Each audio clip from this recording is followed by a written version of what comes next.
আমরা এখন এই যে প্রেজেন্টেশনটা আছে এই প্রেজেন্টেশন ডাইনামিক করব। মানে আমরা এটা তো আমাদের ডাইরেক্টরি থেকে পাচ্ছে, কোড থেকে পাচ্ছে, এটা আমরা আমাদের ওয়ার্ডপ্রেস ড্যাশবোর্ড বা ওয়ার্ডপ্রেস ডাইনামিকলি এটা নিয়ে আসবো। এই জন্য আমাদের যা করতে হবে, আমাদের যে প্রেজেন্টেশনটা অলরেডি আছে, যে কোড লেখা আছে, আমরা ফাংশনস একটা ফাংশন ক্রিয়েট করব। ফাংশনস এটা হচ্ছে আমাদের ফিলোসফি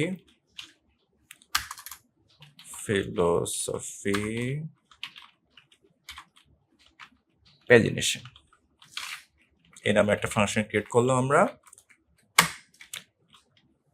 তারপর আমরা যে কাজটা করব, ইকো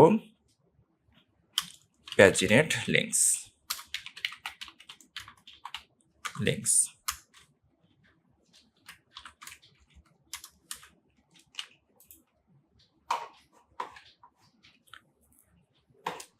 এরপর আমরা এর ভিতরে কিছু প্যারামিটার নেব, কারেন্ট, ম্যাক্স ওয়ান গেট বার, তারপর পেজ নিব, তারপর আরেকটা নিব সে টোটালের ক্ষেত্রে আমরা WP query max page number এটা বলে দিব। এটা অবশ্যই গ্লোবাল করতে হবে, গ্লোবাল ডব্লিউপি কোয়েরি। আর এখানে এসে আমরা এই ইউআরএলটা কেটে আমাদের এই যে ওয়ার্ডপ্রেসের যে প্রেজেন্টেশনটা আছে সেটা নিয়ে আসবো।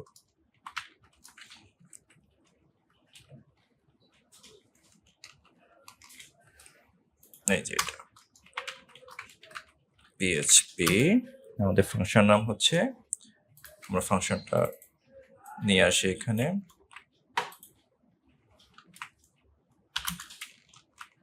এটা আমরা আপাতত কেটে দিই, দেখি তো আমাদের ওয়ার্ডপ্রেস থেকে পাচ্ছি কিনা। ইয়েস, আমাদের ওয়ার্ডপ্রেস থেকে প্রেজেন্টেশনটা পেয়ে যাচ্ছে, কিন্তু আমাদের যে কোড করা ছিল, যে স্টাইলিশ করা ছিল, সেটা পাচ্ছে না। এই যে আমাদের যে ওয়েবসাইট আছে, এটার যে প্রেজেন্টেশনটা আছে এই স্টাইলিশ ভাবে এটা পাচ্ছে না, এটা যে স্টাইলটা সেটা পাচ্ছে না। এটা আমরা নিয়ে আসবো, কারণ এখানে কিছু ক্লাস আছে, এই ক্লাসটা আমাদের নিয়ে আসতে হবে। পিজিএন প্রিপ, পিজিএন নাম, পিজিএন নেক্সট, এই ক্লাসগুলো পাচ্ছে না। এগুলো পাচ্ছে না বিধায় ওই ডিজাইনটা আসতেছে না। এটা আমরা এখানে ফিক্স করব। এটা আমরা ফাংশনসে যাব, ফাংশনের ভিতরে আমরা এখানে আর কিছু প্যারামিটার নিব। এখানে আমাদের লিস্ট বলে দিতে হবে, যেহেতু আমাদের এটা কিন্তু দেখতে পাচ্ছি এলআই এর ভিতরে এ আছে, এই যে এলআই, আমাদের এইগুলোকে আমাদের রিপ্লেস করতে হবে। আমরা চলে যাচ্ছি যে এখানে লিস্ট টাইপ, লিস্ট বলে দিব। আর এটাকে আমরা একটা ভ্যারিয়েবল নিব, লিঙ্কস নিব।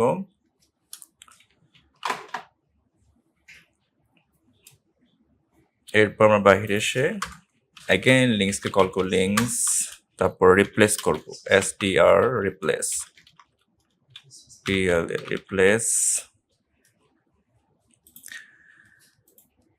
str replace. প্রথম আমরা আমাদের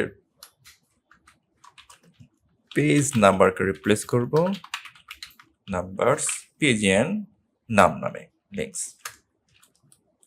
তারপর এটাকে ইকো করব লিঙ্কস। দেখি আমাদের ডিজাইনটা পাচ্ছি কিনা কিছুটা। হ্যাঁ, ডিজাইনটা পাচ্ছে। এবার বাকি যেগুলো আছে সেগুলো নিয়ে আসবো, আমাদের যে বাটনগুলো আছে সেগুলো নিয়ে আসবো। আমরা এবার ইউএল এর ভিতর যে ক্লাসটা ছিল সেটা নিয়ে আসবো। ইউএল তাদের যে ক্লাস ছিল, ক্লাস যেমন পিজিএন নাম, এটাকে আমরা রিপ্লেস করব ইউএল এর ভিতরে। এবার আমাদের যে বাটনগুলো আছে, যেমন হচ্ছে প্রিপ নেক্সট, তারপর হচ্ছে পিজিএন নেক্সট, পিজিএন প্রিপ, এগুলোকে আমরা রিপ্লেস করব।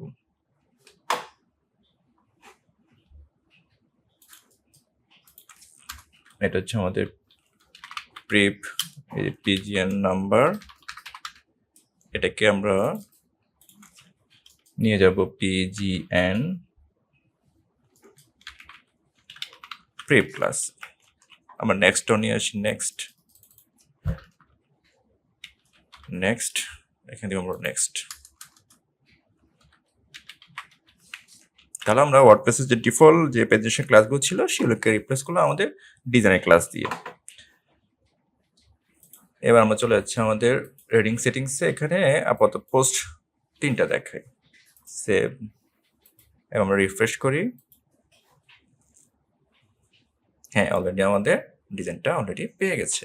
আমরা পোস্ট আর একটু কমিয়ে দিই, 2টা করে দিই, রিফ্রেশ।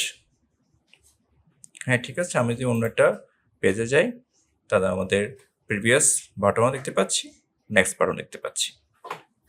এবার আমরা আমাদের প্রেজেন্টেশনকে ডাইনামিক্যালি কোড করব।